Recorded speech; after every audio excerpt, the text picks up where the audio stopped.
सत श्री अकाल बच्चों, स्वागत है थोड़ा सबका एक बार फिर सिक्ख्या है पंजाब ते। अज असीं की पढ़न वाले हैं? अज असीं बहुत ही इंपॉर्टेंट टॉपिक तो कहते बहुत ही टीडियस टॉपिक है जो कि थोड़े बोर्ड के सिलेबस नहीं है, जो अजकल के टाइम के बोर्ड के सिलेबस है उहदे विच नहीं आता 2024 बट अगर कोई कंपटीशन की तैयारी करिए या असी कोई डिटर्मिनेंट बहुत क्विक मैथड ना कढ़ना होवे जिन्हों की एक्सपेंशन ना कढ़ना औखा है तो उत्थे प्रॉपर्टीज़ काम आंदियां ने। अज असी उसी चीज़ बारे डिस्कस करांगे, प्रॉपर्टीज़ ऑफ डिटर्मिनेंट्स। क्या टॉपिक है जी? Properties of determinant. असी इस प्रॉपर्टीज़ ऑफ डिटर्मिनेंट नूं 3 पार्ट विच डिवाइड किया, पार्ट 1, पार्ट 2, पार्ट 3। पार्ट 1 दे विच असी 4 प्रॉपर्टीज़ करांगे, पार्ट 2 च असी 3 प्रॉपर्टीज़ करांगे ते थर्ड पार्ट दे विच असी प्रॉब्लम्स प्रैक्टिस करांगे। ठीक है जी। तो अज असी शुरुआत करने वाले प्रॉपर्टीज़ ऑफ डिटर्मिनेंट दी, जिहदे विच असी 4 प्रॉपर्टीज़ डिस्कस करने वाले। आओ देखिए किवें। तो सब तो पहला प्रॉपर्टीज़ ऑफ डिटर्मिनेंट दे अगर मैं 4 कह रही हैं, एक प्रॉपर्टी अगर तुसी सोचो तो तुसी ऑलरेडी कर चुके हो, थोनू सबनू याद होएगा। तुसी सबने किया सी कि अगर किसी एलीमेंट नू A11 नू एदे ही माइनर A11 ना मल्टीप्लाई कर दिता जाए प्लस A12 नू एदे ही माइनर A12 ना मल्टीप्लाई कर दिता जाए प्लस A13 नू यही एलीमेंट ना A13 ना मल्टीप्लाई कर दिता जाए तो थोनू क्या दिंदा है? थोनू डिटर्मिनेंट दी वैल्यू दिंदा है, राइट। फिर तुसी ये भी पढ़िया सी कि अगर इन केस किसी ऐसी सिचुएशन अराइज हो जाए कि तुसी जो है एलिमेंट नू किसी होर कोफैक्टर ना यानी कि A21 नाल प्लस A12 नू किसी होर रो दे कोफैक्टर ना यानी कि A22 नाल प्लस A13 नू A23 ना मल्टीप्लाई किया तो 0 के बराबर आ जाएगा। ठीक है, इधर तुसी की सीखिया कि अगर मैं किसी रो या फिर किसी रिस्पैक्टिव कॉलम, जे मैं रो की गल करूँगी तो रो दी, अगर कॉलम की गल करूँगी तो कॉलम, अगर मैं किसी रो के एलीमेंट नू किसी होर रो के कोफैक्टर्स ना मल्टीप्लाई करदा तो मैनू वैल्यू 0 देगा। अगर मैं उसी रो के कोफैक्टर्स ना मल्टीप्लाई करके जोड़दा तो मैनू वैल्यू ऑफ डिटर्मिनेंट देगा। ये ऑलरेडी तुसी प्रॉपर्टी पढ़ चुके हो, सब तो पहली बेसिक प्रॉपर्टी। हुण जितों साडी प्रॉपर्टीज़ एग्जैक्टली शुरू होंदियां ने तो साडी प्रॉपर्टी सब तो पहली आंदी है बच्चों, ध्यान नाल देखो कि जेकर सब तो पहली प्रॉपर्टी आती है कि मेरा डिटर्मिनेंट कोई फर्क नहीं पएगा अगर मैं उहदी रोज़ या कॉलम नू इंटरचेंज करदा, यानी कि चाहे एदा डिटर्मिनेंट ले लो, ठीक है जी, या फिर इधर ट्रांसपोज ले लो तो थोड़े कोल बन गया A1 B1 C1 A2 B2 C2 C2 A3 B3 C3, जिधर ना आपस मल्टीप्लाई करोगे तो ये भी डिटर्मिनेंट ही दूंगा। ये दोनों डिटर्मिनेंट सेम देंगे तो यही प्रॉपर्टी कहते हैं कि value of determinant remain unchanged, और बदलेगी नहीं अगर उहदे रोज़ से कॉलम नू इंटरचेंज कर दो। जाने कि इन शॉर्ट तुसी की पढ़िया? तुसी पढ़िया कि डिटर्मिनेंट चाहे ट्रांसपोजर ले लो चाहे डिटर्मिनेंट ले लो, दोनों सेम ही होंगे। क्लियर है?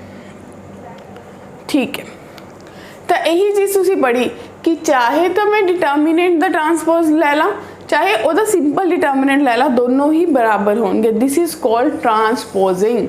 इनू तुसी क्या कहते हो? ट्रांसपोजिंग। यानी कि तुसी ये पढ़िया कि चाहे किसी डिटर्मिनेंट द ट्रांसपोज लेके डिटर्मिनेंट ले लो चाहे सिंपली ले लो, डिटर्मिनेंट ट्रांसपोज वाले का भी सेम ही आता है नॉर्मल डिटर्मिनेंट दे। ठीक है, दूजी प्रॉपर्टी क्या कहती है? ध्यान नाल देखो फिर तो, इफ एनी 2 रोज, बहुत इंपॉर्टेंट प्रॉपर्टी है, एनी 2 रोज या कॉलम, या रो की गल करोगे या कॉलम की, अगर 2 रोज या फिर 2 कॉलम्स किसी डिटर्मिनेंट के आपस दे विच चेंज कर दो तो साइन ऑफ डिटर्मिनेंट चेंज हो जाता है। देखो किमें, लेट मान लो कि ए डिटर्मिनेंट मेरे को जो है वो बराबर है 1 2 3 4 5 6 7 8 9। ਜਦੋਂ ਅਸੀਂ एलीमेंटरी ऑपरेशन पढ़िया सी ਉਹਦੇ ਵਿੱਚ ਅਸੀਂ ਸਿੱਖਿਆ ਸੀ कि मान लो मैं R1 नू R2 ना इंटरचेंज करना तो मेरा जो डिटर्मिनेंट है नवे वाला वो थोड़े कैसा दिखेगा? वो थोड़े को दिखेगा 4 5 6 1 2 3 7 8 9। ठीक है, तो आप ये कह रहे कि जो तुसी दो रोज आपस ਦੇ ਵਿੱਚ ਬਦਲੀਆਂ इंटरचेंज करते दूजी की जगह तो पहली आ गई, पहली की जगह तो दूजी चली गई, तो मूरे माइनस का साइन रिफ्लैक्ट होएगा। क्लीयर है? तो जो भी थोड़ी डिटर्मिनेंट की वैल्यू है ਉਹਦੇ ਅੱਗੇ माइनस आ जाऊगा। तो हुण ये चीज़ है कि अगर तुसी एक बार इंटरचेंज की वन टाइम तो थोड़े को नेगेटिव आ गया, राइट। जे तुसी 2 टाइम इंटरचेंज की तो सोच के देखो, माइनस गुना माइनस, 2 बार माइनस आया तो प्लस हो गया। फिर जो तुसी 3 बार की तो थोड़े को कितना आ गया, माइनस। तो थोनू की पता चलिया कि अगर मैं ओड नंबर ऑफ टाइम रोज नू इंटरचेंज कर रही हैं तो मेरे को नेगेटिव आएगा बाहर, और अगर मैं ईवन नंबर ऑफ टाइम्स रोज नू इंटरचेंज कर रही हैं या कॉलम्स नू इंटरचेंज कर रही है तो मेरा डिटर्मिनेंट सेम रहेगा। तो दूजी प्रॉपर्टी थोड़े दिमाग दी सैट हो गई कि असीं सिक्ख्या कि असीं ये सिक्ख्या है, पहली प्रॉपर्टी सिक्ख्या सी कि पूरा का पूरा डिटर्मिनेंट रोज से कॉलम इंटरचेंज कर दो, यानी कि ट्रांसपोज ला लो तो डिटर्मिनेंट सेम रहता है। दूजी प्रॉपर्टी सीख रहे हो कि अगर कोई भी दो रोज या दो कॉलम आपस में इंटरचेंज कर दो, ठीक है जी, दो रोज या दो कॉलम आपस में इंटरचेंज कर दो तो माइनस का साइन बाहर आके खड़ा हो जाता है।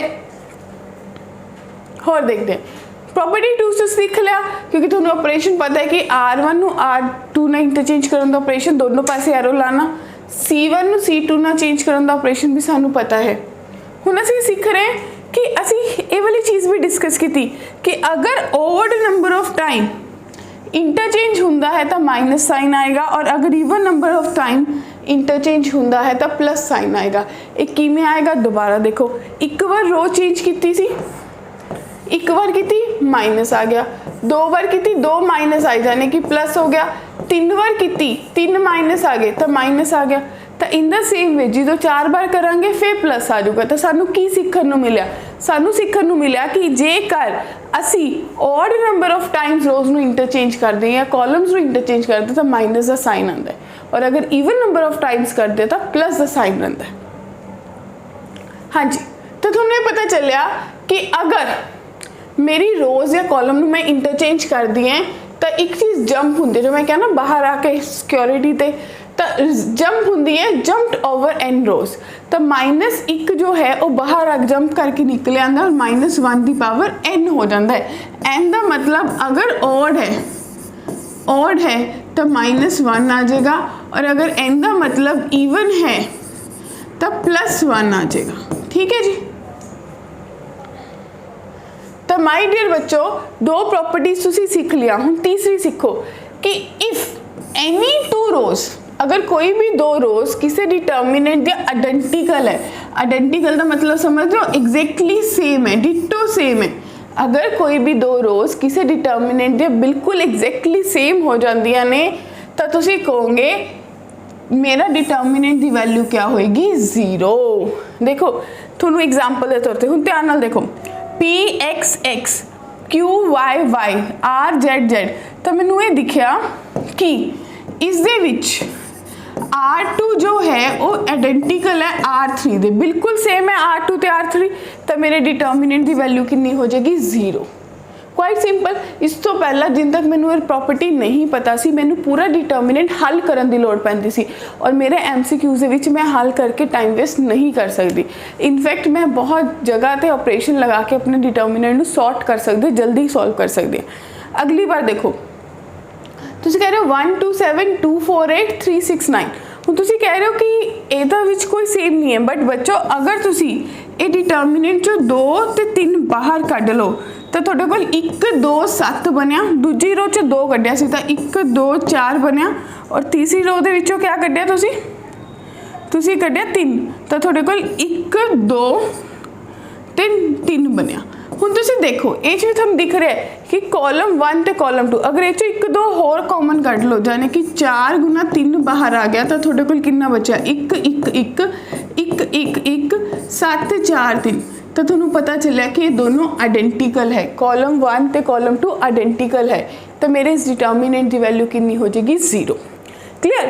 हुण इत्थे एक चीज़ होर भी लिखी सी, ध्यान नाल देखो, all corresponding elements are proportional. अगर तुहाडे बाई चांस कोई दो रोज या दो कॉलम प्रपोर्शनल दिखते हैं, देखो तुहानू दिख भी रहे सी 1 2 3 सी, ठीक है 1 2 3 सी। जेकर तुसी दूजी रो देखोगे तो पहली रो का 2 टाइम्स है, दूजी रो पहली रो का 2 टाइम्स है, यानी कि दूजी रो ते पहली रो आपस में प्रपोर्शनल ने, कोई मल्टीपल ने आपस में। जेकर प्रपोर्शनल है तो भी डिटर्मिनेंट क्या होएगा 0। तो तुसी एक प्रॉपर्टी च दो चीज़ां सीखिया। पहली चीज़ क्या सीखी कि अगर आइडेंटिकल है तो 0 होएगा, अगर प्रपोर्शनल है दो रोज एक दूजे का मल्टीपल ने तो एक चीज़ नू मल्टीप्लाई करके या दोनों नू किसी नंबर से मल्टीप्लाई करके दोनों बराबर आ रही ने तो तुसी कहोगे कि ने आइडेंटिकल ने, तो ये 0 हो जाएगा। प्रॉपर्टी 4, ठीक है, if all the elements of any row, अगर किसी भी रो दे सारे एलिमेंट्स मल्टीप्लाई होंगे किसी नंबर ते के ते, then the determinant is multiplied by K. ये पिछली प्रॉपर्टी च भी आप लगा के आए। देखो अगर उसी एग्जाम्पल में असीं लेके आइए 1 2 7 साडे कोल है 1 2 3 2 4 6 7 8 9, ठीक है जी।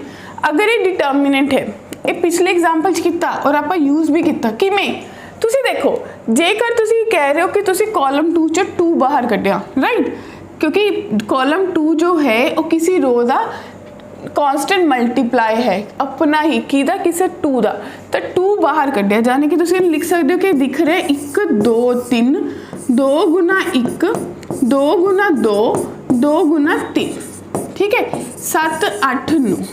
तो मेरा जो डिटर्मिनेंट है किधे बराबर आ जाएगा 2 बाहर आ जाएगा, तो मेरे को बन जाएगा 1 2 3 1 2 3 7 8 9, ठीक है जी। अगर ये बाई चांस बराबर नहीं होती तो थोड़े डिटर्मिनेंट 2 मल्टीप्लाई हो जाता, 2 बाहर आ जाता। हूँ तो आप कह रहे कि दोनों आइडेंटिकल हैं तो 0 बनेगा। तो थोनू पिछली प्रॉपर्टी से इस प्रॉपर्टी से थोड़ा थोड़ा रिलेशन दिख रहा होगा कि अगर मैं कोई रो चो पूरी रो चो कोई कांस्टेंट बाहर कर दिए पूरे कॉलम चो और डिटर्मिनेंट नाल मल्टीप्लाई हो जाता है। जिमें कि मैट्रिक्स असी की पढ़िया सी, असी मैट्रिक्स देखा सी कि सारे दे सारे एलिमेंट चो कॉमन आना चाहिए, बट डिटर्मिनेंट क्या है एक रो या एक कॉलम चो बाहर आ जाए ता भी चलेगा, ठीक है। तो सानू पता चला है कि अगर के कोई मल्टीप्लाई है डिटर्मिनेंट तो उसका मतलब है किसी भी रो या किसी भी कॉलम में मल्टीप्लाइड है। क्लियर है? तो असं कह सकते हैं कि ये प्रॉपर्टी सानू दस रही है कि जेकर असी किसी नंबर ऑफ टाइम कॉमन कर दे किसी रो चो तो थोनू पता चल जाएगा कि मेरा डिटर्मिनेंट उन्ने टाइम्स हो जाएगा। हुण तुहानू एक एग्जाम्पल दी हुई है, ध्यान नाल सोचो। अगर तुसीं सोचोगे तो तुसीं इहनूं कहोगे कि किमें हल करोगे। एक तो सिंपल ही तुसीं कहोगे कि 20 नूं 24 ना किता 24 नूं 15 ना किता, बहुत टीडियस हो रहा है। तो मैं तुहानूं की कहूँगी भी देखो मैनू दिख रहा है कि 24 नूं कॉमन कढ़ लो किहदे विचों R2 चों ते 5 कॉमन कढ़ लो किहदे विचों बच्चों कॉमन कढ़ लो R1 चों। तो थोड़े कोल 24 भी बाहर आ गया ते 5 भी बाहर आ गया। थोड़े कोल डिटर्मिनेंट दिखूगा कैसा 4 दिखा -3 दिखा और ये थोड़े कोल 1 दिखा -1 दिखा। 24 5 120 तो 120 बाहर आ गया। इनू सॉर्ट करो -4 + 3 यानी कि इस डिटर्मिनेंट का वैल्यू माइनस कितना आ गया जी 120। हुण तुसीं खुद देखो जो तुसीं 20 नूं 24 ते कर दे फिर 24 नूं 15 ते कर दे 20 नूं 24 तो बड़ा सौखा हो जाता 480 आ जाता, बट 24 नूं 15 ते करन ते तो टाइम लगता ना, क्योंकि जे असी इन्ने कच्चे खिडारी तो सानू बहुत टाइम लगेगा। नहीं तो असी कह देंगे 24 नूं 10 से किया 240 5 से किया 60 तो 180 आना सी 180 नहीं 300, बट मेरे को उतना टाइम नहीं है ना सोचने लिए। मैनू ये पता कि प्रॉपर्टी लगती है तो ये प्रॉपर्टी लगा के मैंने 24 ते 5 कॉमन कढ़िया, मेरा डिटर्मिनेंट बहुत सिंपल टर्म आ गया। क्लीयर है? हुण तुहानू ये दिता होया हुण इहनूं सॉल्व करना कहते वैल्यू ऑफ डिटर्मिनेंट कढ़ो। अगर तुसीं डिटर्मिनेंट नूं एक्सपेंशन ना करन लग गए तो बहुत टाइम खा जाएगा, इन्ना टाइम ही नहीं है मेरे को। तो मैं की कहूँगी मैं तुहानू कहूँगी भी ए नूं कॉमन कढ़ लो, इनू इधर लिखी जाए take a common from C1 ओमें बी कॉमन फ्रॉम C2। तो ए कॉमन आ गया बी कॉमन आ गया, थोड़े को डिटर्मिनेंट बचा कितना A B C, फिर थोड़े को बचा A B C AC BC C square. दिमाग चलाना है कि देखो केड़ी प्रॉपर्टी लगी, मैनू पता चल गया C1 and C2 are identical. C1 ते C2 क्या ने बच्चे, आइडेंटिकल। तो डिटर्मिनेंट क्या होना चाहिए, 0। देयरफॉर थोनू पता चल गया कि ए बी नू 0 ते गुना किया तो थोड़ा आंसर 0 आ गया। तो अज दे सैशन दे विच माय डियर बच्चों तुसी 3 प्रॉपर्टीज़ पढ़िया, 4। सब तो पहली प्रॉपर्टी क्या पढ़ी, सब तो पहली पढ़ी कि किसी डिटर्मिनेंट का ट्रांसपोज उसी डिटर्मिनेंट के बराबर हुंदा। दूजी प्रॉपर्टी क्या पढ़ी कि अगर 2 रोज़ 2 रोज़ या कॉलम नू इंटरचेंज कर दो तो माइनस साइन रिफ्लैक्ट होंदा है, राइट, तो नेगेटिव साइन आता है। थर्ड प्रॉपर्टी क्या पढ़ी कि अगर 2 रोज़ आइडेंटिकल है, अगर कोई भी 2 रोज़ आइडेंटिकल है तो मेरा डिटर्मिनेंट 0 हो जाएगा। या फिर अगर कोई एक रो k टाइम्स R2 है तो भी मेरा डिटर्मिनेंट 0 हो जाएगा। चौथी प्रॉपर्टी क्या पढ़ी कि अगर कोई रो का k मल्टीपल है, अगर कोई रो सपोज k टाइम्स R1 कर दो तो इसका मतलब k टाइम्स डिटर्मिनेंट कर देने हो। तो ये अज के सैशन में तुसी सीखिया, तुसी 4 प्रॉपर्टी सीखियां, क्लीयर है। वो 4 प्रॉपर्टीज़ तुसी क्या कुछ सीखिया, हुण ये 4 प्रॉपर्टीज़ तुसी सीख ली हैं कि ट्रांसपोज का डिटर्मिनेंट या सिंपल डिटर्मिनेंट, 2 रोज़ में इंटरचेंज करना, 2 आइडेंटिकल है 0, अगर किसी रो का कोई k मल्टीपल है तो मेरा डिटर्मिनेंट k मल्टीपल हो जाएगा। इस तो अगे वाली प्रॉपर्टीज़ अगले सैशन दे विच तुहानू देखनियां जरूरी ने, ठीक है जी, क्योंकि ताही थोड़ी रिदम बनेगी, ताही जिहड़ा प्रॉपर्टीज़ का तीसरा लैक्चर तुहानू क्लीयरली समझ आएगा। फिर मिलांगे अगले सैशन दे विच, तुहानू क्लीयरली पता है की करांगे असी, अगलियां प्रॉपर्टीज़ प्रॉपर्टी नंबर 5, 6 ते 7 डिस्कस करांगे, ठीक है जी। Thank you so much, but जाते जाते लाइक शेयर सब्सक्राइब जरूर करो। Thank you.